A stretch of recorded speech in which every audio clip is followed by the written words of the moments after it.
여러분 안녕하세요. 찾아가는 새벽기도 시카고 예수사랑교회 조선영 목사입니다. 오늘도 변함없는 주님의 은혜와 평강이 저와 여러분의 삶의 종일 풍성하기를 기도합니다. 오늘 말씀은 레위기 25장 8절에서 17절까지 말씀입니다. 제가 읽어드리지요. 안식년을 7번 세어라. 7년이 7번이면 안식년이 7번 지나 49년이 끝난다. 일곱째 달 열흘날은 속죄일이니 너희는 풀나파를 크게 불어라. 나팔을 불어 너희가 사는 온 땅에 울려 퍼지게 하여라. 너희는 50년이 시작되는 이 해를 거룩한 해로 정하고 전국의 모든 거민에게 자유를 선포하여라. 이 해는 너희가 희년으로 누릴 해이다. 이 해는 너희가 유산 곧 분배받은 땅으로 돌아가는 해이며 저마다 가족에게로 돌아가는 해이다. 50년이 시작되는 해는 너희가 희년으로 지켜야 하는 해이다. 희년에는 씨를 뿌리지 말고 저절로 자란 것을 거두어서도 안 되며 너희가 가꾸지 않은 포도나무에서 저절로 열린 포도도 따서는 안 된다. 그 해는 희년이다. 너희는 그 한 해를 거룩하게 보내야 한다. 너희는 밭에서 난 것을 먹게 될 것이다. 이렇게 희년이 되면 너희는 저마다 유산 곧 분배받은 땅으로 돌아가야 한다. 너희가 저마다 제 이웃에게 무엇을 팔거나 또는 이웃에게서 무엇을 살 때에는 부당하게 이익을 남겨서는 안 된다. 내가 내 이웃에게서 밭을 사들일 때에는 희년에서 몇 해가 지났는지를 계산해야 한다. 파는 사람은 앞으로 그 밭에서 몇 번이나 소출을 거둘 것인지 그 횟수를 따져서 너에게 값을 매길 것이다. 소출을 거둘 횟수가 많으면 너는 값을 더 치러야 한다. 희년까지 남은 횟수가 얼마 되지 않으면 너는 값을 깎을 수 있다. 그가 너에게 실제로 파는 것은 거기에서 거둘 수 있는 수확의 횟수이기 때문이다. 너희는 서로 이웃에게서 부당하게 이익을 남기려고 해서는 안 된다. 너희는 하나님 두려운 줄을 알아야 한다. 나는 주 너희의 하나님이다. 아멘. 오늘 말씀은 희년에 대한 말씀입니다. 7일을 주기로 돌아오는 안식일이 있고 7년을 주기로 돌아오는 안식년이 있죠. 그리고 7년이 7번 돌아오면 50년째 맞는 해를 희년이라고 합니다. 안식년이 7번째 오는 49년째에는 그 안식년은 아주 특별한데요. 7월 10일 속죄일이 되면 전국에서 뿔나파를 크게 붑니다. 이스라엘 전체가 나팔 소리로 가득하죠. 그리고 그 이듬해 50년째는 그 땅에 있는 모든 주민을 위하여 이유를 묻지 말고 조건 없이 자유를 선포해야 합니다. 이 해는 그들에게 환희와 축제의 해, 곧 희년입니다. 그들은 각각 자기의 소유지로 돌아가죠. 그들이 남에게 팔았던 소유지를 다시 되찾게 됩니다. 종되었던 사람은 종에서 풀려나 가족에게로 돌아가고 모든 사람들이 물질적인 빚과 종되었던 데서 자유를 얻게 됩니다. 기쁨의 해, 자유의 해, 위로의 해입니다. 오늘날 가장 심각한 사회의 문제 중 하나가 바로 빈익빈 부익부 문제이죠. 그 어려운 위기의 팬데믹 시절 상위 20% 소득은 더 늘었다고 합니다. 나머지 사람들은 물론 소득이 줄었다는 통계입니다. 한 개인이 소유한 재산이 웬만한 국가 1년 예산보다 많고 한 기업의 가치는 몇 개 나라의 국가 총생산보다도 많은 시대를 우리가 살고 있습니다. 하나님께서 희년을 지키게 하신 데는 여러 가지 중요한 이유가 있지만 그 중 하나는 잘못된 사회 시스템과 인간이 만든 악한 법, 부자들의 세습이 과도하게 치중되지 않도록 하기 위함이었습니다.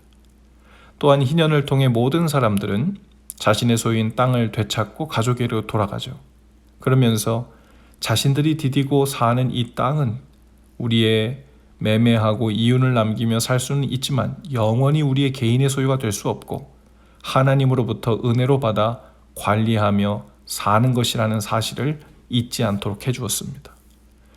또 희년에는 모든 부채를 탕감해주고 종과 노예로 팔려온 사람들도 자유를 얻게 되었다고 했습니다. 희년에는 어떤 사람도 자신의 소유에 대해 권리 주장을 할 수 없었죠. 모든 것의 주인은 본래 하나님이시고 하나님이 허락하신 은혜로 살고 있다는 행위적 고백과 표현이 희년을 통해 정기적으로 고백되었던 겁니다. 오늘날로 적용하자면 아마도 토지 공개념과 같다고 말할 수 있을 텐데요. 만일 국가가 나서서 50년마다 희년을 선포하여 그 해가 되면 모든 빚을 탕감해주고 두 채, 세 채씩 가지고 있었던 아파트며 땅들이며 모두 주인에게 되돌려주라고 한다면 사람들이 어떻게 생각할까요? 아마도 공산당이 와서 사회를 망치고 있다고 생각할 것입니다. 내 능력과 내 지혜와 내 소유의 투자로 어렵게 취득한 재산을 억울하게 다시 내어놓고 부채를 탕감해 주는 것은 이런 일은 있어서도 안 되고 있을 수도 없다고 생각할 겁니다. 왜냐하면 이 모든 것은 내 것이지 그 누군가 혹은 신의 것이라고 절대로 주장할 수 없다고 생각하기 때문이죠. 언뜻 들으면 그 말이 너무도 당연한 이야기 같고 그것이 정의이고 공의로운 것 같지만 실은 성경이 말하는 하나님의 소유권, 하나님의 은혜로 받아 살고 있다는 사실을 모두 빼내고 순전히 자본주의 사회의 무한경쟁, 승자독식이라는 시장체제를 왕으로 삼고 살고 있는 이 시대에서 당연한 것으로 여겨지는 거죠. 희년은 예수님 안에서 우리의 구원을 위해서도 온전히 성취되었습니다. 우리는 원래 자유인이었습니다. 죄를 지은 후에 자유를 잃어버렸죠. 그리고 사망이라는 죄의 열매를 운명적으로 짊어지고 살았어요. 그런데 예수님이 오셔서 이런 죄의 종들에게 자유를 주십니다. 해방을 선포하십니다. 사단에게 눌린 자, 죽음 권세에 시달린 자, 죄와 노예에 되어 있는 자, 가난과 질병에 시달리는 자에게 자유를 선포하셨어요.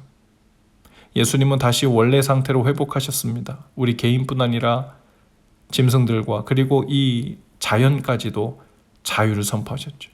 영적인 희년의 해를 선포하신 겁니다. 누가복음 4장 19절에 보면 예수님은 회당에 들어가셔서 이사야의 말씀을 이렇게 읽으셨습니다. 주님의 영이 내게 내리셨다. 주님께서 내게 기름을 부으셔서 가난한 사람에게 기쁜 소식을 전하게 하셨다.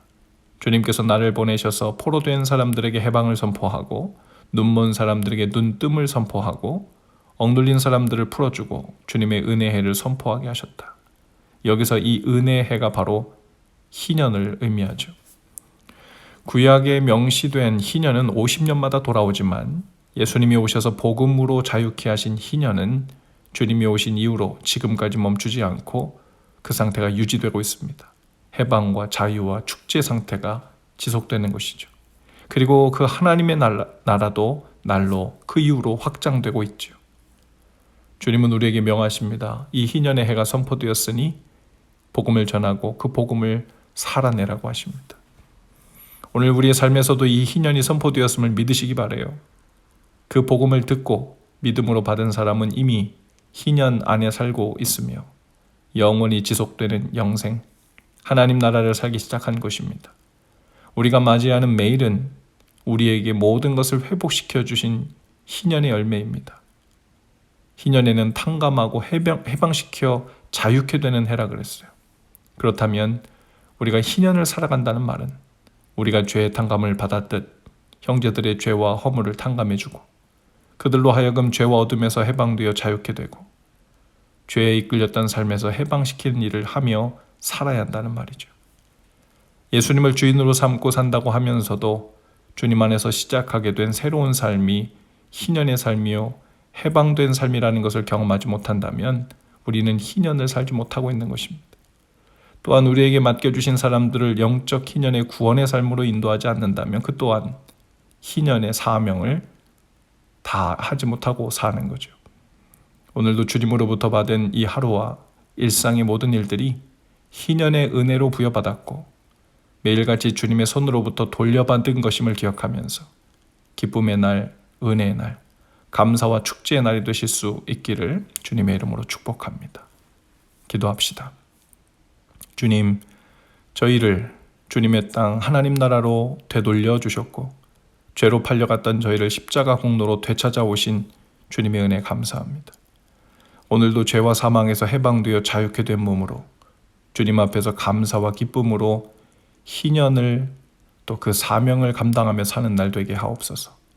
예수님 이름으로 기도합니다. 아멘. 여러분 오늘도 예수 사랑으로 화이팅입니다. 내일 아침에 다시 찾아뵙지요.